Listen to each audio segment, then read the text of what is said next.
أعوذ بالله من الشيطان الرجيم. بسم الله الرحمن الرحيم. يسبح لله ما في السماوات وما في الأرض الملك القدوس العزيز الحكيم. هو الذي بعث في الأميين رسولا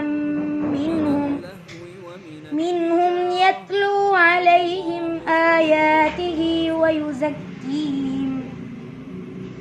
ويزكيهم ويعلمهم الكتاب والحكمة وإن كانوا من قبل لفي ضلال مبين. وآخرين منهم لما يلحق